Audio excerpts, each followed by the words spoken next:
My spooky friends, this is John, your host of Dairyland Frights, and welcome to another episode where we talk about the creepy, the spooky, and the mysterious and the paranormal. And again, I'm just so excited because I have a paranormal guest on tonight, and I love my paranormal investigators.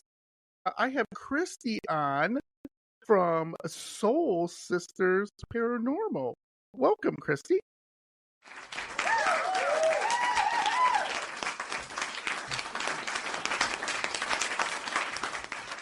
Hey, John, thanks for having me tonight. I really appreciate it. Oh, no, I'm blessed to always have great guests on, and I love talking to paranormal investigators because you guys always have some great stories and always have some fun stories to tell too along the way, which is always exciting because my audience loves that. And, especially what I tell my guests and my audience, my spooky friends know this, is I do put out all your links and everything like that after the episode airs, and then they can go check you out and hopefully, I don't know, maybe make some new spooky friends, or maybe have some suggestions what to check out, right? Yeah, absolutely. We love spooky new friends and investigating new locations, so I'm all for that. Sounds like you have a great audience. Yes. So one of the things here I want to get to first is a little bit of your story. So you guys started in 2014 with, and just correct me, I'm just reading off your website. If I'm wrong, say, oh, John, that's unfortunately we don't do that, or those people are now involved, or whatever. So you started with Christy, Michelle, Jenny, and Cara. Is that correct? Correct. Yep. We started as a team of actually 5 investigators. It was a girls' trip, really, is what we started with. Yep. I love it. Absolutely love that. And then now you are based mostly, you said, in Central Florida. Is that correct still? We are from Central Florida, yes. I am actually, in the last couple of years, I've actually started a company here in Tennessee called History, Highways, and Haunts with my business partner, Miranda Young. So we actually run a couple of paranormal locations here in Tennessee right now. I love it. I love it. And now, I will put your YouTube videos out, like I said, and all your links and everything. I was looking through all the locations, all the different places. I'm checking out this, and wow, you have been a lot of places. That's pretty exciting. We have been. We've been very fortunate to investigate some great locations. So, Christy, I always have to ask my paranormal investigators, like, made you do this? What inspired you to form this group? So, like I said, my sisters and I, we live in different parts of the country, and we've always had a fascination with the paranormal. So we would routinely take girls' trips to meet up and just get together for weekends where we could have sister weekends because we're extremely close. So again, going back to that fascination with the paranormal, we would always grow up watching these television shows and talking about paranormal and experiences and such. And we found ourselves asking, why didn't they ask this question, or why didn't this team investigate this way or use this technique? And so when we had a girls' trip in 2014, we went to Moundsville, West Virginia, which is where the West Virginia State Penitentiary is located. Yeah. And we had a family friend that sat on the board of that facility. And he said, while you're here, stay in the weekend, why don't you take one of those nights and come to the penitentiary and see if you can connect to our resident spirits? So we just had a couple of voice recorders, a couple of little kids night vision camera things, and we left that experience with what we felt was extremely unexplainable phenomena that we'd captured. And so after that, we really decided to kind of to form Soul Sisters Paranormal, and as best we could elevate the paranormal into a more professional conversation. And so we formed our team. We had our logo created, had our theme music created, and we just really started investigating these historic and reportedly haunted locations. I love that. So take me back to your first paranormal experience, Christy. When did that happen? Honestly, it happened at the West Virginia State Penitentiary. Okay. Like I said, even though we've had a fascination with the paranormal, we never really had any experiences. We didn't live in a haunted house or anything like that. We just always know that there's something after this, right? Yeah. If energy can't be created or destroyed, where do we go? What Right. happens after we pass? Yeah. And so we wanted to explore that a little bit further. And West Virginia State Penitentiary, when we were there, like I said, we were hearing footsteps that we knew there was nobody in the area, hearing doors slamming, capturing disembodied voices. And that really, again, propelled us into forming Soul Sisters and really taking this exploration a little bit further. Yeah, so you mentioned that as far as personal experiences, you really didn't have any when you were younger or anything like that. No, not really. It's one of those things that I know a lot of paranormal investigators have that, but Right. we really didn't. It was more of the belief that something has to happen after you die. And really the West Virginia investigation allowed us to experience that firsthand. Yeah, I love that. And one of the things is, just like I said, really understanding what's going on, right, with Hmm. the paranormal and what happens, especially when you think of all the history we have here, especially in jails and Hmm. prisons. I mean, the suffering and the energy has to go somewhere, right? I mean, Yes. some of those men and women spend lifetime, basically their entire life in a prison. And, I can't believe they'd be too happy about doing that, right? Right. So now that energy is. So let me ask you this. While we're talking about prison, did you, at this penitentiary you went to, did they have the hole or the place where they put, the prisoners in, uh, I'm trying to think of the word Hmm. for it, the little secluded Solitary. contact, solitary, thank you, solitary contact, where they put them in solitary and just throw them in there. Yeah. Did you Solitary see? confinement cells. Yeah, yeah, yeah. Did you go into any of those in that prison? Yeah, absolutely. So most prisons have something like that. Even the jail that I co-own here in Tennessee, it's a small county jail, but we had solitary confinement cells. So most of them had that really to place unruly inmates in to try to get them to calm down. But at West Virginia State Penitentiary, yes, they absolutely had solitary confinement cells. In fact, one of the most interesting ones, there used to be an inmate there by the name of Red Snyder. And he was a very bad guy. He had murdered several members of his family. He was the leader of the Aryan Brotherhood. He really ran the West Virginia State Penitentiary from a crime perspective. It was, he would, if he wanted anybody dead or hurt while in that penitentiary, it would happen because he was so notorious. But there was one night where he had gotten into an altercation with a supposed friend of his, and the friend ended up stabbing him there in that cell block. So he did die in the West Virginia State Penitentiary. And so we went in there and investigated that cell. And we were investigating Red Snyder's cell, which is at the solitary confinement cell there. One of the interesting things about him in life is that he had two vices. The first one was tobacco, and the second one, he loved to watch Days of Our Lives. Yeah, every day they would wheel a television in front of his cell. He'd watch Days of Our Lives, and then they'd take the television away. So what we did, which was had never been done before, to my knowledge, is we recorded an episode of Days of Our Lives onto our laptop, and I downloaded it, and we let it play in there in that cell. So we hit play, and we walked away and went to another cell block. So after the episode aired, I only had enough battery life for the laptop to run that episode, and then the laptop essentially died because I didn't want any interference after that. And so once it died, we went back in and we were asking questions, and we said, "Did you see what we left you?" And we got a disembodied voice saying yes. And so right before we left that night, we went back to that cell, and I said, "Red, thank you for talking with us." And we got a disembodied voice saying, "No, thank you." So that was extremely interesting. Again, have no idea.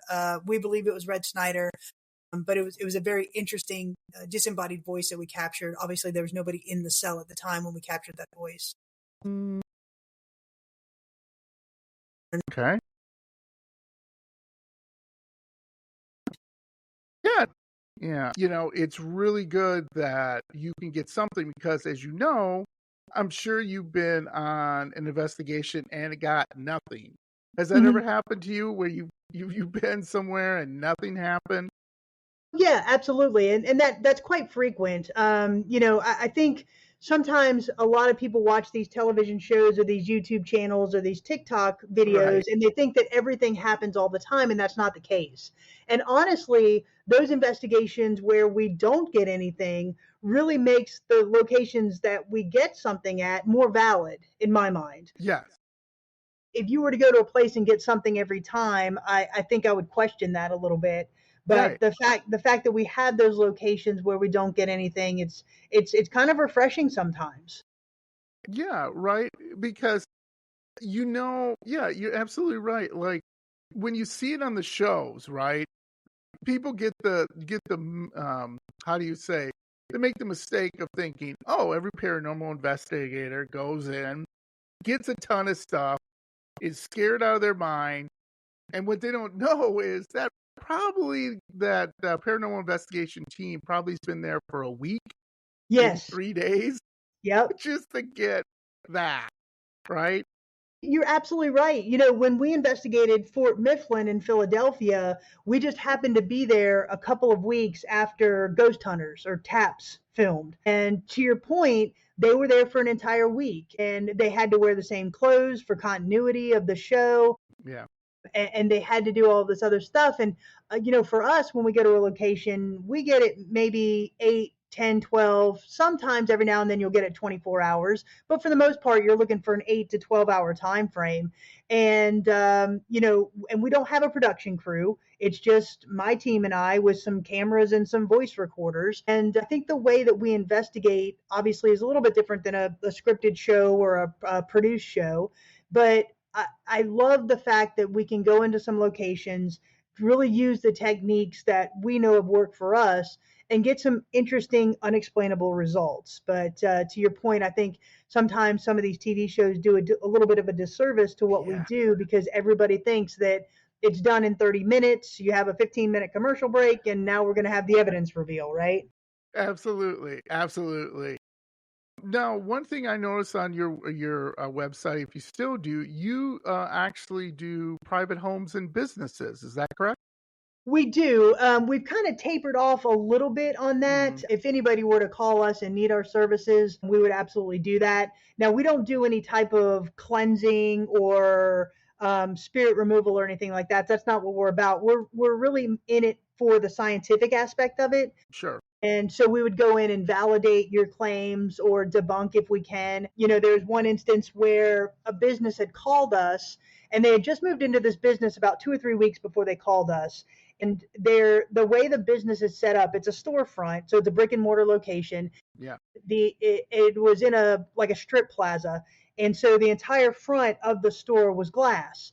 And so they had a bunch of display cases in there, and they had some mirrors going down the wall. And so they were convinced that they were haunted because every night the video cameras, the security cameras inside the room would keep going on and off, and they'd see things. And so we went in and we told them we'd investigate it. So we were there for probably about 4 hours. We had set up some of our security cameras, our own cameras, around where their security cameras were. And we sat there for about 3 hours and we weren't feeling anything. We weren't getting anything. None of our equipment indicated that anything was acting on them. So we left for the night, but we left our stationary cameras running for the night. So the next morning, I called the gentleman and I said, did you get anything on your security cameras last night? And he's like, oh, it was so active. Yes, we did. And so I said, okay, give me the timestamps on those, and I'm going to cross reference them with the cameras that we left. And so what we had found was that the way the storefront was positioned, it was on a street that had a high volume of U-turn traffic.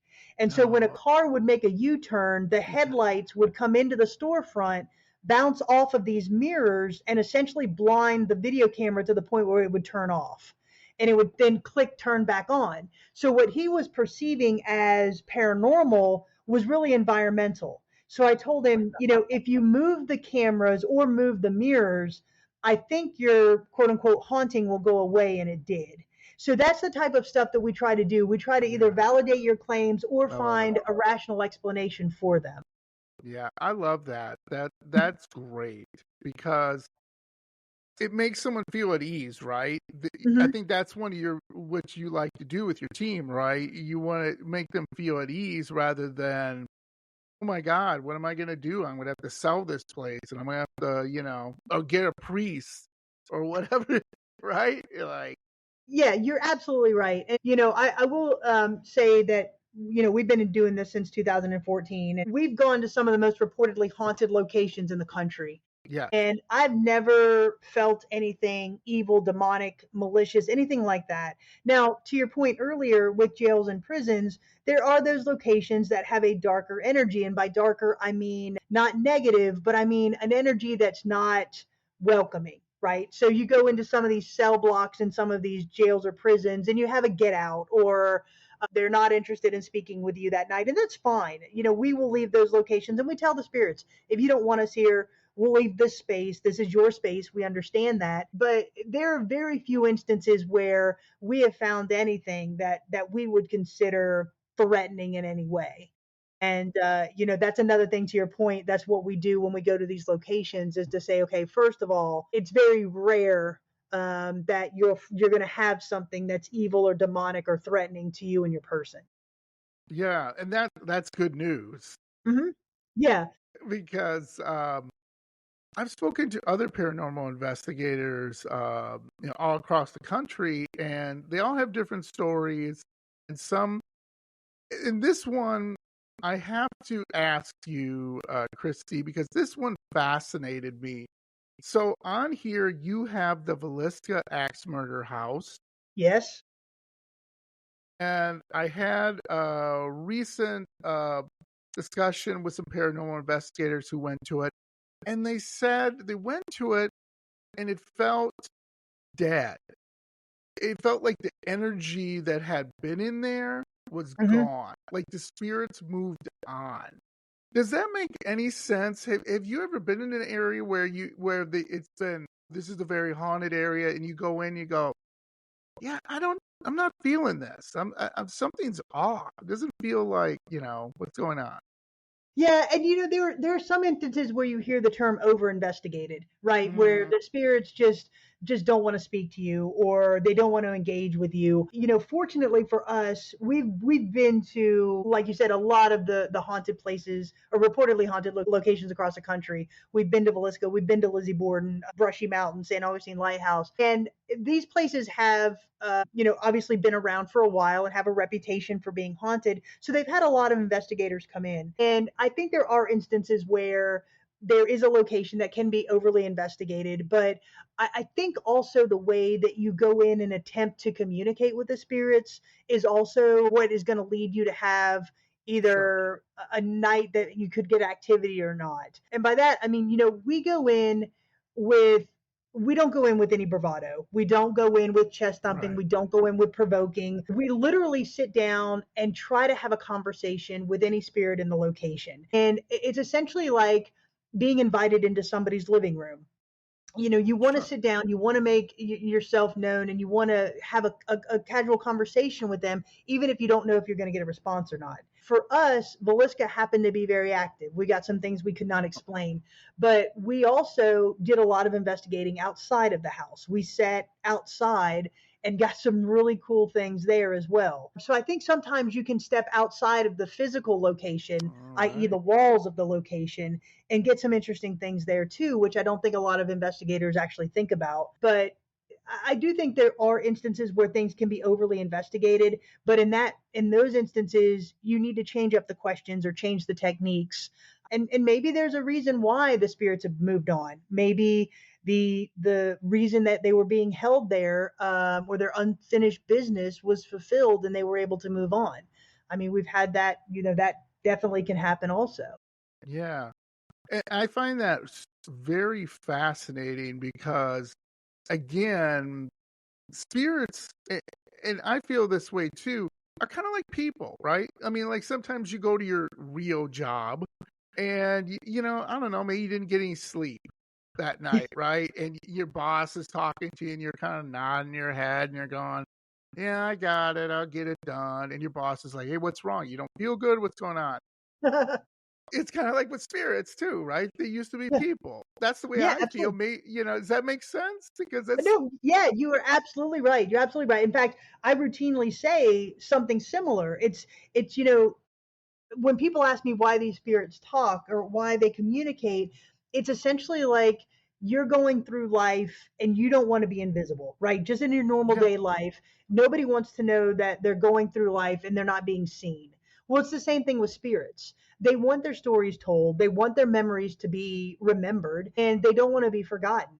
And so I think when locations open up to paranormal investigators and these stories get told and the history gets shared, I think these spirits really enjoy that and they connect with that. yeah, It's like, for example, the historic Scott County Jail here that I co-own in Tennessee. The spirits in our jail, they love the fact that the history is being told, and so they're very active when teams come in and talk to them about that. We have a partnership with the historic village of Rugby, which is about 20 minutes from here, Rugby, Tennessee. And we've uncovered some very cool historical facts through the paranormal. And the activity, when you talk about those facts, those historical facts, and those historical connections, has really increased. And I think that's because, again, they want their memories to be there. They don't want to be forgotten. yeah. So two questions I want to talk off of this, which I don't know. Maybe you guys still did this, like during COVID, for example. Did you investigate or did Yes. you? Okay, you still did. That's interesting to me. Did you notice anything different while you were investigating because of what are they masked up? They can't go anywhere, whatever, right? Well, let me just kind of back up and tell you a little bit about the COVID era, if you will. Yeah, So, I've done extensive studies on historic preservation through After Dark tourism, and so I've done surveys for historic locations that offer After Dark programming. I've talked and this is a nationwide survey that I've conducted for the last 2 years. During COVID, paranormal investigators were really what allowed some of these locations to keep their lights on when they couldn't have daytime guests. Places like the USS North Carolina in Wilmington or Fort Mifflin in Philadelphia, they could allow investigators to come in because, one, we naturally social distance, and two, we're not there with other guests that we're not familiar with, right? So we're typically either a family or a group that are in close contact with each other anyway. And so once I did this survey, I found out that a majority of these locations were able to stay afloat during COVID because they allowed paranormal investigators to come in. To your point, even though we were investigating during these times, I do think the activity increased a little bit for us anyway, because the locations didn't have that right, daytime activity. They didn't right. have daytime guests coming in. And so what we were doing is we were coming in during a time when it wasn't active with other people. And so I think that allowed the activity to increase during COVID because these spirits wanted somebody to talk to. Yeah, and there's a funny story I always mention. I've said this story many times on my podcast. A lot of people during COVID found out how haunted their house really was because because you're working, right, and you get up and yeah, I'm tired and whatever. And my favorite story is this woman. There was this article, and I can't remember which magazine it was, but this woman, she knew the house was haunted. There was a little boy in the house. She knew it. They had no problems. They're like, it's kind of like a cat walking around. No big deal. But the boy would bounce his ball against the wall, so it'd be thump thump thump, thump thump thump, thump thump thump. Right. Well, during the night, this woman said she would, hey, stop it, Billy or whatever. But she said when her and her husband were at home, the boy was just getting like a little boy. If you have a little boy where they're bored, and it was thump, thump, thump, thump, thump, thump. And she's like, will you shut up? Ah! She's flipping out. And I thought that was kind of funny, and that's why I asked that question because I'm like, normally that spirit probably was roaming the house for hours alone. Yeah, Nobody was there. And then, two people were there 24/7. Wow. I mean, I just thought it was fascinating to me that, again, that's funny. that you'd have to deal with that. Like, oh my God, I want to go back to work, please. Yeah, I just love that. So let me ask you this. You kind of mentioned a little bit about you never feel threatened. You never felt like, okay, but you've said, well, it's time to leave. It's time to leave. So, was there any of the investigations that you could tell me that you were in that you were like, we better leave? It's not that you felt threatened, but you kind of felt like they don't want us here. It's time to go. Yeah, so one that comes to mind was Brushy Mountain State Penitentiary in Mm. Petros, Tennessee. So we've investigated that location a couple of times, and there's one spot up on the third level. It's the auditorium that's up there, and the reports have been for years that there's a darker entity in that location. Now, when we go to, or in that room, essentially, so when we go to a location, we set up stationary equipment. So we have voice recorders that we leave in different rooms. We have stationary cameras that we leave in different rooms or cell blocks in this case. And so we had set up stationary camera and a voice recorder in that room. And we were doing some EVP sessions in there during the night, and it just really felt heavier, like something just didn't really want us in there. So the way we phrase it is we say, we will leave your space. We understand that this is your space. It feels like you don't want us in here. However, we have some things in here that can record your movement and your sound if you want to communicate with us that way. But we respect the fact that this is your location, and we're going to step out and go investigate another cell block or something and leave this to you. So that's kind of how we approach it. So even though we will leave things running in that at a location, we just respect the spirit that's supposed to be there, and that's what we did. So we really didn't get anything on the audio or video in that auditorium, but Brushy itself was just an amazing location for paranormal activity. But that's how we handle it, and we always say, if you want us to leave your space, we will leave your space and go to another room or go to another floor or go to another cell block. And we've had instances where we have indications that they want us to leave. Yeah. And that obviously is, like you said, having respect and saying, hey, okay, I get it. It's like being a party guest, right? And you're at someone's house and they're like, yeah, it's a little late. Time to go. Like, okay, the party's over. Everybody get out. I'm tired. I don't want to deal with this. Uh, so you talked about some of your equipment. One of the most popular ways of contacting spirits is the Estes method. Do you guys do the Estes method at all? We do, yes. So we use the Estes method. For those who don't know, it's generally speaking, we connect to a spirit box, which is a small AM/FM radio that's been modified to very quickly sweep through frequencies. The idea is that spirits can use the white noise between the frequencies to communicate with us. And when you connect headphones to that spirit box, that's the only thing that you're hearing. And then you take it a step further and you put on a blindfold and you basically become sensory deprived. It's a sensory deprivation experiment. The idea is that you can't hear or see anything in your surrounding environment, and then somebody else on the team will be however many feet away asking questions that you can't hear, and you're relaying what's coming through that you hear on the spirit box. So yes, we've done that numerous times. I think one of the most interesting one was, again, I'll go back to Brushy Mountain.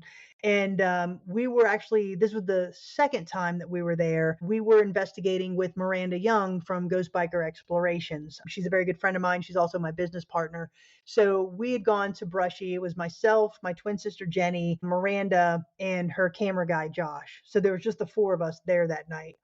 So Miranda, we decided to do the Estes method, and Miranda was down in a cell, and so she had the spirit box going with the headphones, and she had a blindfold on.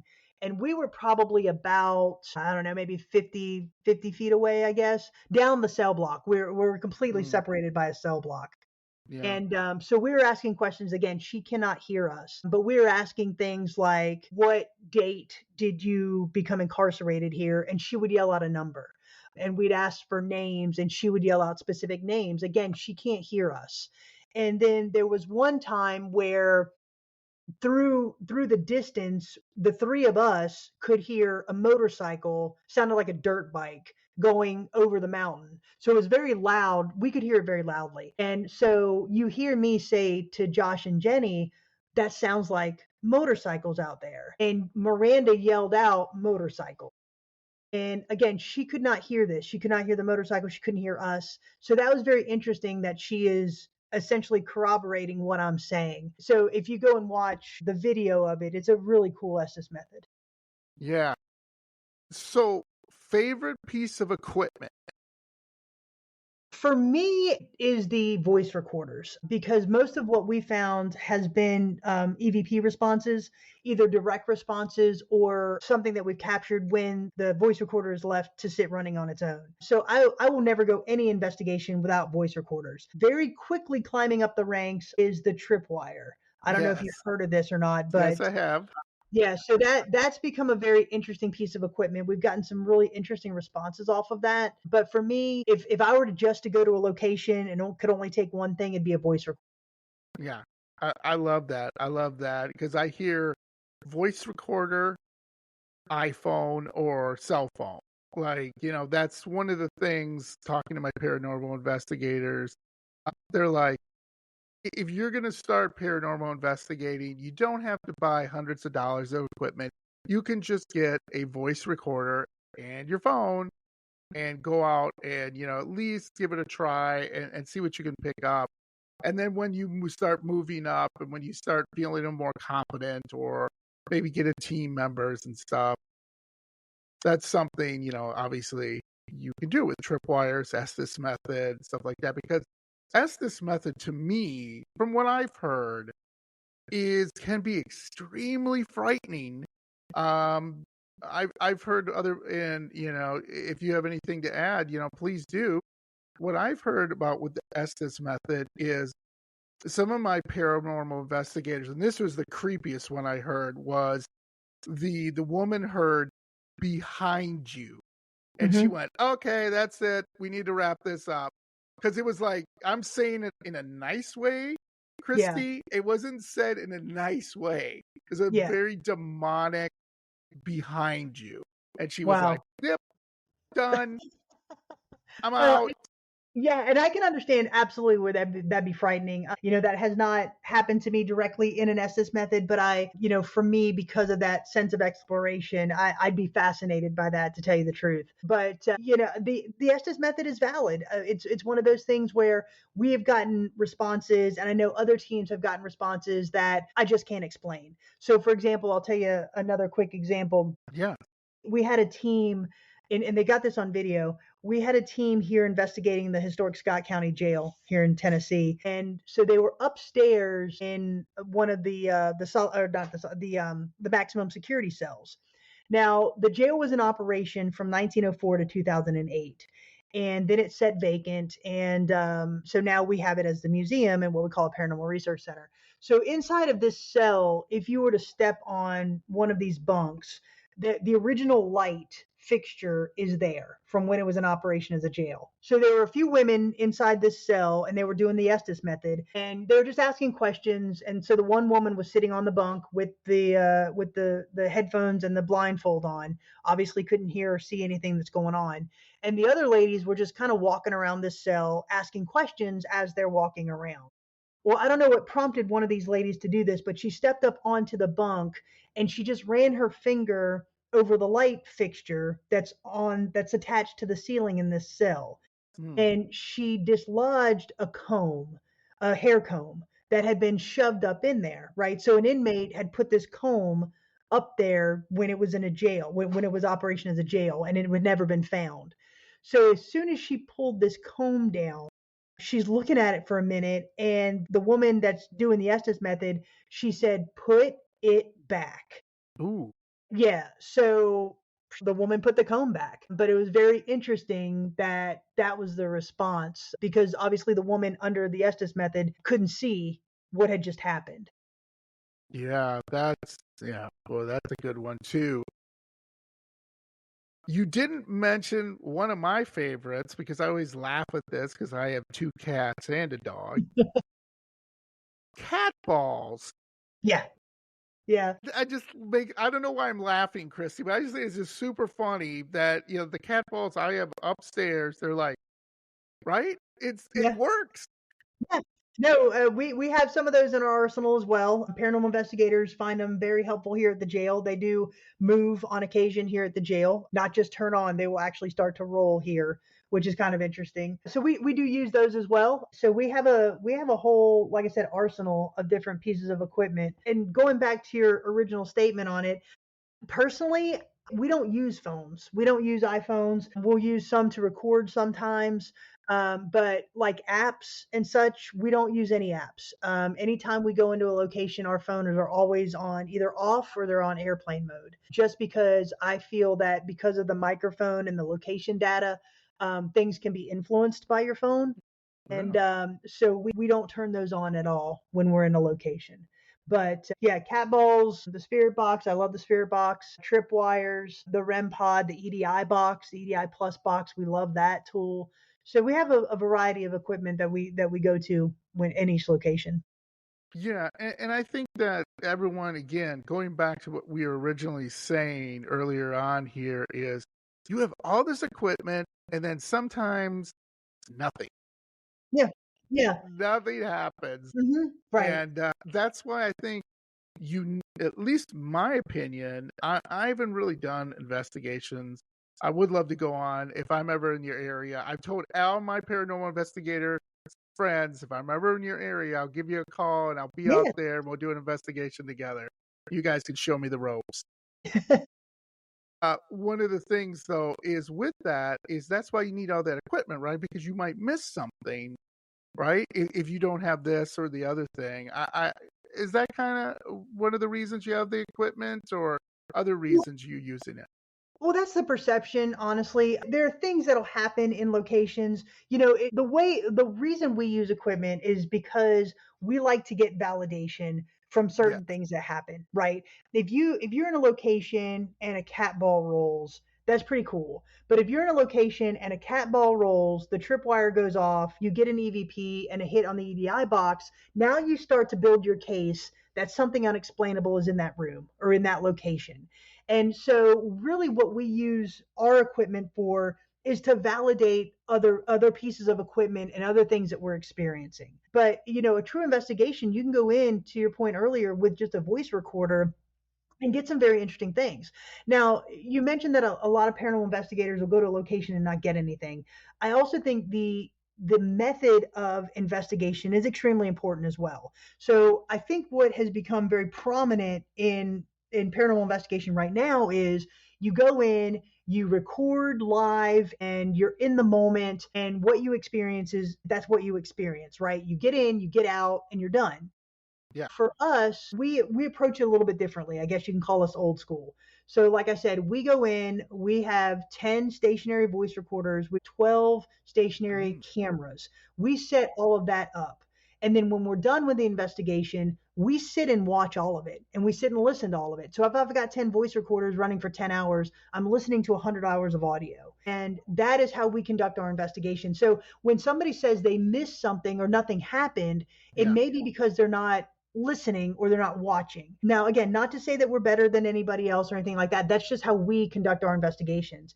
And so there will be times where we don't think anything happened. Like the last video that we just dropped a couple weeks ago was from the old hospital on College Hill in Williamson, West Virginia. It took me a couple months to get that video done because we had to sit and listen to everything. And I'll be honest with you, when we left, we knew we had heard a couple things, but it was like, maybe it just wasn't our night. We didn't get a whole lot.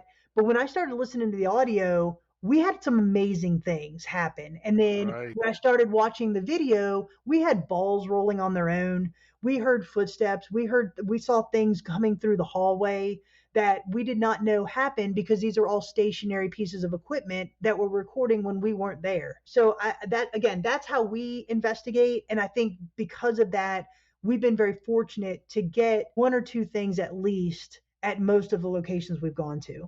Yeah.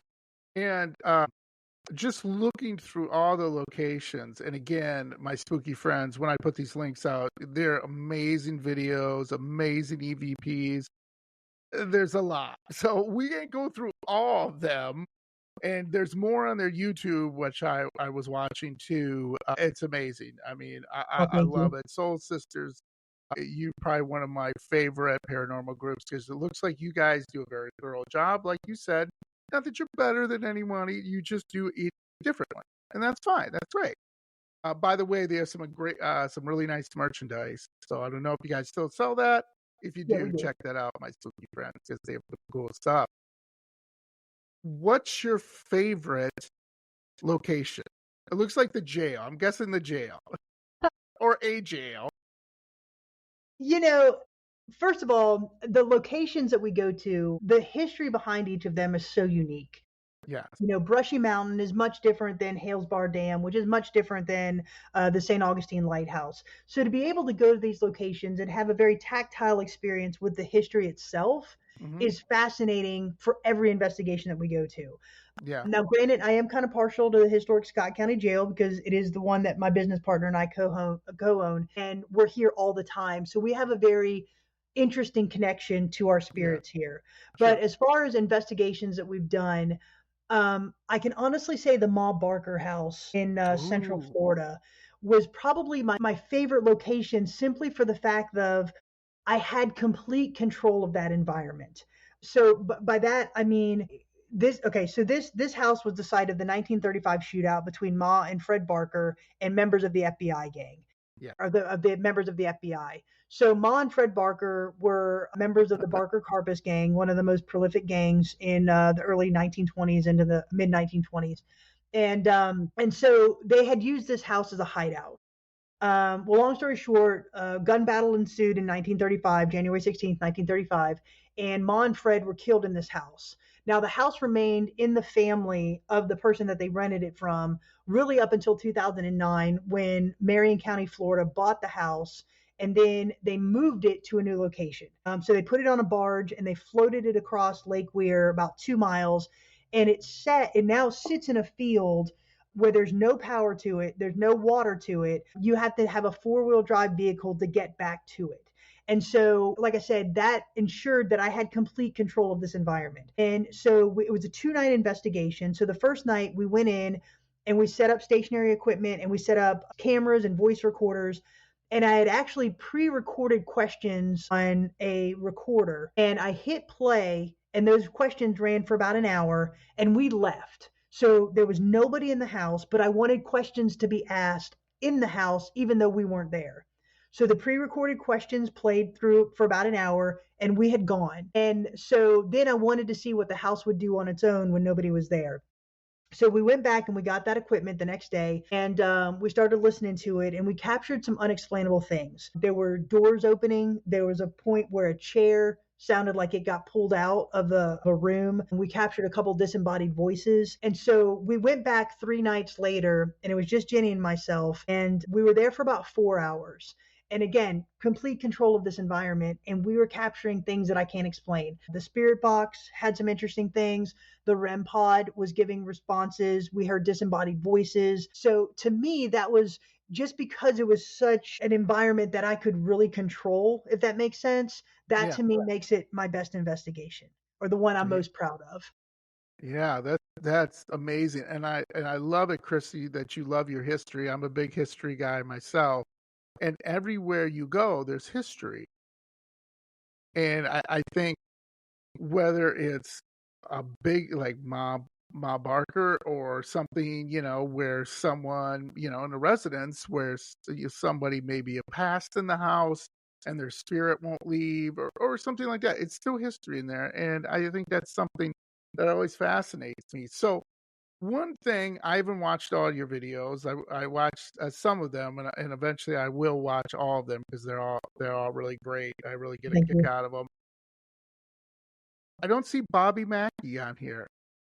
No, I used to live right outside of Cincinnati, so I would go line dancing at Bobby Mackey's, but we never investigated there. The problem kind of for us is obviously we all have daytime jobs, and Yeah, so it's tough to get my sisters together and go and investigate at the same time. So it really is a fine dance to get our schedules to oh mesh sure, up.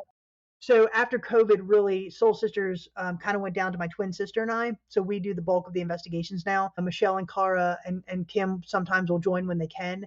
But Jenny and I have really done the bulk of the investigations for the last couple of years. But yeah, Bobby Mackey's, we never were able to get there as a paranormal investigation team. okay. When you said you were doing some line dancing there, did you feel anything weird? Not really at that Okay, time. Yeah. I didn't. There's more trying to keep the drunk cowboys at bay. But no, it was a really cool place. I did enjoy Bobby Mackey's a lot. Just never got the chance to investigate there. Yeah, and they have torn it down because they Yeah, just have too many violations, which is yeah, they didn't yeah. really do too much near the end there, which I get. Business is starting to wane a little bit and go down a little bit. It's kind of hard, but I'm fascinated, and I've told all my paranormal investigator friends here, like when I don't know what they're building. I don't know if they're rebuilding Bobby Mackey's. I didn't really pay too much close attention to it, or they're going to build apartments, or they're going to, you know what I mean? They're just, they'll throw something on there. And I'm like, those spirits aren't going anywhere, right, Christy? I mean, they're still going to be there. Am I right on that? Well, it really just depends. I mean, sometimes they will be connected to the land, and other times they're connected to the house. And that was one of the interesting things about the Ma Barker house, right? So the gun battle happened, like I said, January 16th, 1935. It happened on a very specific piece of property, right? But the house was moved. The house was put on a barge and floated Right. across Lake Weir, but the spirits remained with the house. Now, the Interesting. reason that I think that they remained with the house is because when they were alive and they were in the Barker Carpus gang, they were nomadic. They didn't have a stationary address in life. They ran around to the Midwest, through the Midwest, robbing, kidnapping. So I think the reason they stayed with the house is because one, that's where they died, and two, they had no other really place really to go to. So that was one of the things that I wanted to see was if the spirit stayed with the land or if they moved with the house, and they moved with the house. Yeah, and that to me is so again, is so interesting because again, I've heard from other again paranormal investigators who have gone into residences. Not a lot of them do it anymore, and I can see why. But Hmm. they've gone in and like the I don't know, the woman of the house says like, well, I see this man and everything. And then they start figuring it out, communicating. And they're like, well, he died in the house. He lived in this house for 40 years. He's a part of this house. He's not going to leave. Don't worry about it. He's not going to hurt you, or she, for that matter. You just kind of deal with it and everything like that, rather than make things worse, kind of treat him like an extra guest in the house. And that again, I'm like, when you think about it, when someone dies, there's been there's houses all over this country that people have died in, but they don't stay. So it's like, why does one spirit? Do you have an explanation of like why one spirit might stay in that house and another would just say, I'm not staying. Yeah, so for me, I will say I'm a Christian, so I do believe that there is a heaven, and I do believe that Yeah, you will ascend to that sure, at some point. I don't think that everybody, when they die, ascends immediately. There are some that mm, stay behind for a variety of reasons. sure, The first one that we operate on is that there really is some type of unfinished business, right? Something has to be fulfilled before that spirit can move on. As an example of that, so I have a nana and a granddaddy. So my grandma and grandpa, we called them Nana and Granddaddy. So Granddaddy died in 1986, and my Nana, who I was extremely close with, I'm actually named after her. She and I were extremely close, and she never really moved out of the house that they lived in and that my granddaddy died in 1986. So in 2016, I had a very vivid dream. I dreamt that Granddaddy came to me in this dream. It happened 3 nights in a row. And the first 2 nights, they were kind of frightening, but Granddaddy came to me in this dream, and it was a very specific spot in this house. And he came out of this room and he looks at me, makes a moan, and turns and leaves. And so it kind of freaked me out. So that happened twice. And I told my mom, I said, the last 2 nights I've had this dream about Granddaddy. He comes out of his office in the house and he makes this moan and he turns and walks through the wall. And so my mom just off the cuff said, "We'll ask him what he wants." So the next night, the dream happens again. And in the dream, I said, "Granddaddy, what do you want?" And he looks at me and he said, "I'm waiting on your Nana. You're going to be getting a call soon." And so I woke up. and it's like, what do you do with that information, right? I told my mom, Right. and we were talking about it, and I mean, what do you do with that information, right? I don't know what to Right. do with Yeah. that. So about 2 weeks later, in the middle of the night, my dad did get a phone call that my nana had an accident, and she had tripped and fell and shattered her hip, and so she went into the hospital and she developed MRSA. So about 2 weeks later, she did have to go into hospice, and she was in hospice for about 2 weeks. And the day she passed, and with permission from my family, literally 3 hours after she passed, I looked at my family and I said, I know where she's going. She's going to the house and she's going to meet up with Granddaddy. And I said, will you guys allow us to take some equipment and see if we can communicate with them? And my family's like, sure, go. So my sister and I, we went to the house and we stood in the spot where the dream was depicted, right outside of his office room. And so we had two K2 meters, a black one and a gray one. And they started going off. And I said, Nana, are you here? And both of them started going off. And I said, if you can, and they're literally 2 feet apart. And I said, can you stop and go just to the gray one? And it did. And I said, okay, can you stop on this one and go to the black one? And it did. And through a series of questions, we were able to, what I believe, determine that Nana had passed and she went to that house because Granddaddy was waiting on her. And so just to confirm, we went back 2 weeks later, stood in the exact same spot, asked the exact same questions with the exact same tools, and didn't get a thing. And so for me, Granddaddy's unfinished business was he was waiting on Nana. And after she passed, they both ascended to, I'll call it heaven. And so Nana's not a ghost anymore. Granddaddy's not a ghost anymore. And I'm not going to talk to them that way anymore because they're not there. So for me, I think unfinished business is a very real thing, and something has to be fulfilled for them to move on. The next theory is I think that they are stuck and they don't know how to move on. I think we see this a lot with children that Right. they understand that they're dead, but they don't know how to find the way to what's next. We've had some experience with this at Hales Bar Dam here in Tennessee. Michelle, my sister, we were doing an EVP session, and Michelle says, why are you still here? Why haven't you moved on? And we got a child responding with, I'm stuck. And so that to me just kind of validates a little bit that he knows he's dead, but he can't find his way to what's next. And then the third one is I think that there are some spirits who are afraid of repercussions of the life they lived on earth. And I think that's why we see a lot of jails and prisons that have spirit activity, because they feel that if they move on, then they're going to face retribution for the nasty deeds that they did in life. And so they're much more comfortable staying in that location than moving on and facing either judgment or hell or whatever you want to call it. So those are the three theories that we kind of operate on. Yeah, those are really good theories, and that makes total sense. Have you ever had, or any one of your team members had a spirit follow you home? No, no, we've not. When we go to a location, we do say a prayer of protection when we go in and when we leave. And we also, when we go in, we set our expectations with the spirits.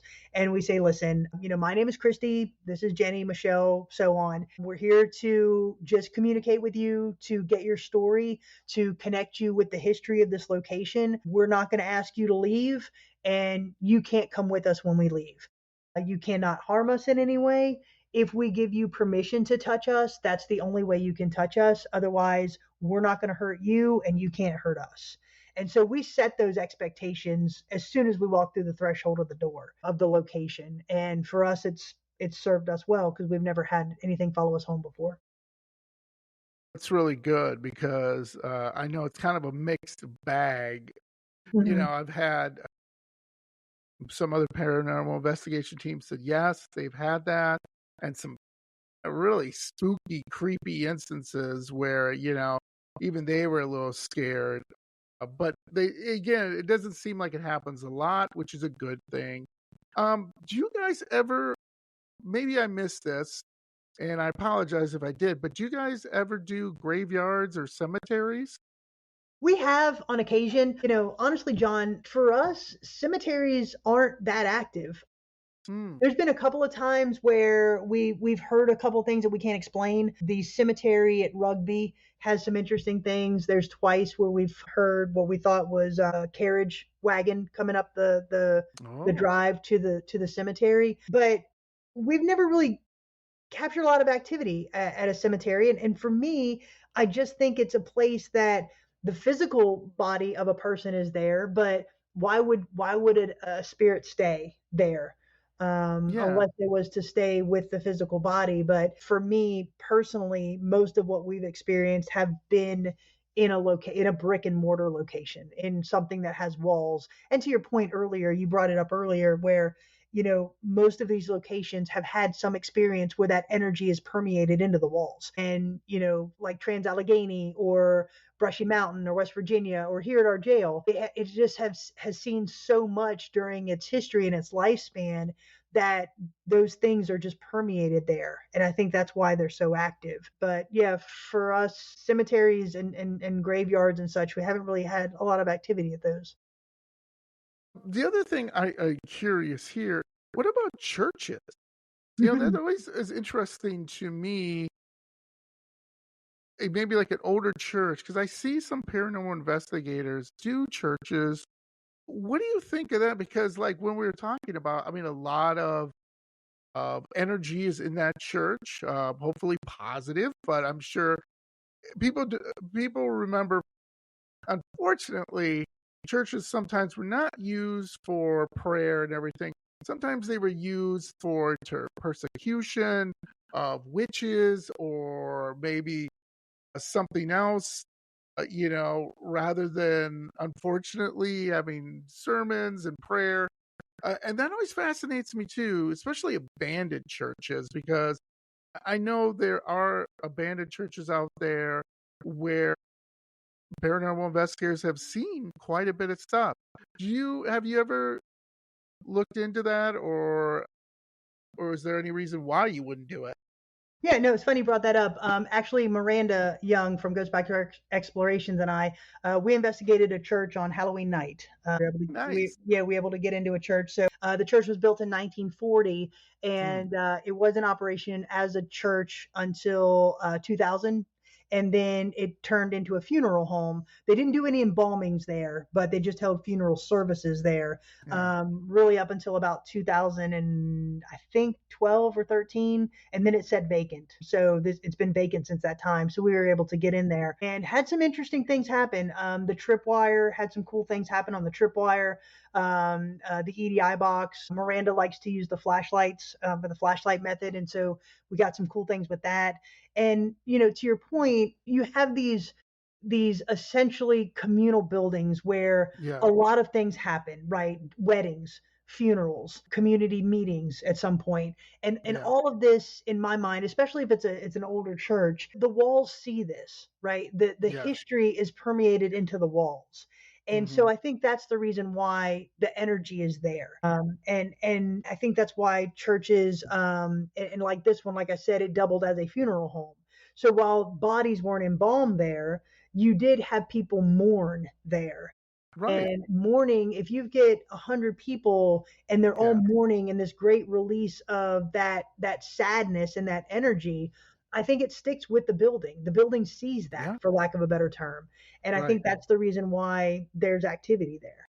Yeah, and that's why, I believe certain buildings have life in them because they've seen so much and encountered so much, and good and bad, and a lot of people don't, when they think about it, is they just don't think that way. They think, oh, it's just a building, it's Mhm. old and whatever. I'm like, no, it's seen a lot. I mean, that's why I always, just when I go, again, big history buff, when I go past older buildings, I'm just like, I wonder what happened in that building. I mean, that's been there since the 1800s. How many families lived there? Did it stay vacant? What happened? Did they renovate it? Did they, who knows, right? You never know. Maybe people brought up Ouija boards and they forgot to close something Yep. or something weird like that. Who knows? Yeah. It's just, yeah, and it's just amazing to me that a lot of people take it for granted, but also, there's just history all around you that, again, that I love history. It's really hard to explain to a person who doesn't, because they're like, yeah, it's just an old building, big Yeah. deal. I'm like, it is a big deal, it's seen so much. Right, right. So the thing that's so great to me is I touched the doorknobs that Lizzie Borden touched, right? And that was Yes, in 1892 is when that happened. yes, I put my finger in a bullet hole from Ma Barker's house, yeah, and that happened in 1935. right, Just different theaters or Trans Allegheny Lunatic Asylum, right? yes, You've got all of this energy, and that was there. You're touching the same floors and the same doorknobs and yes, looking out the same windows. And that to me is what's so fascinating about it. Whether or not we get yeah, paranormal activity, I'm walking down the lower decks of the USS North Carolina and just putting my hands on these walls where men that fought in World War II, mhm. they were eating and housed and fighting for our country and all that. And so that to me, to your point, is what's so fascinating about what we do. The paranormal is just an extra bonus on the cake. Yeah, absolutely. And in all those buildings too, they've seen emotions from Yes, fear yes. to outright just scared. I mean, you're fighting in World War II. You don't know. You may not be here tomorrow. I mean, basically, death is tugging on your elbow, and you're just trying to get through it. And you don't know if with a ship, if a German U-boat is going to fire a couple of torpedoes and sink you, and you're going to fall into the ocean and maybe not make it out. I mean, and it just sees all that, absorbs all that anxiety, and then it's good for paranormal investigators because then they can, in my opinion, like say, well, look, this is what happens. Again, energy is not just thrown away. It just has to go somewhere, and it still lives and still thrives through all this. So. Yeah, that's why I just love the paranormal and love history, and they have a great marriage, right? Absolutely. So this has been great, Christy. I could talk to you for hours. This has been a lot of fun. Before we wrap up here, though, I have a question for you. Your bucket list, if you could go anywhere in the world, I'm going to give you an unlimited checkbook, blank check. Where would you go to investigate? Leap Castle in Ireland. Yeah, You're that you're right on my. Yep. Yeah, There you that go. Leap Castle in Ireland is on my bucket list. There's a couple places in Australia I'd like to go to as well, but if I could say here I'm getting on a plane tomorrow, I'm going to Ireland. Yeah. Yes. You and me, we're in the same boat, Christy. That is absolutely. The other one for me is Transylvania, going to Dracula's. Yeah. A lot of people don't. They think, you've seen it in the movies, and they've it's the smoke and it's the darkness in Transylvania. Actually, it's quite beautiful. Go Hmm. Google Transylvania, Yeah. and you'd be shocked. You'd be like, "My God, it's so beautiful! They have beautiful forests and beautiful towns, and this is crazy." you know, I'm just like that's one of my things I put on before after my retirement. If I have any money left, if the kids don't take it all, I said to my wife, we're getting on a plane, we're gonna go over there, and she's like, cool, all right, you go have fun, and I'll shop or do something else. And I'm like, okay, cool. Yeah, I think that's beautiful too. So I always ask my guests if they could tell my spooky friends, what do you got coming up? What are you guys looking to do so they can go check it out?